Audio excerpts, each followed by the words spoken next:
దేవుడా, ఇవే మేనలురా నాయన స్వామి.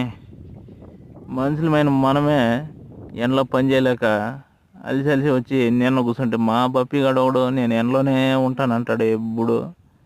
ఆడిపోతే ఆడొస్తాడు, మేము ఎండలో ఏం పని చేసి ఆడు వచ్చి కూర్చోని ఉంటాడు. పెడితే తింటాడు, లేదంటే గమ్మున ఉంటాడు, బాగా నిద్రపోతాడు ఉంటాడు. వాని లైఫే ఎంతో మేలు. మనుషులమైన మనకంటే వాని లైఫే మేలు. వానికి తెలుసు మా ఓనర్లో నన్ను పుస్తు పెట్టరుని, మనము వానికి పుస్తు పెట్టం.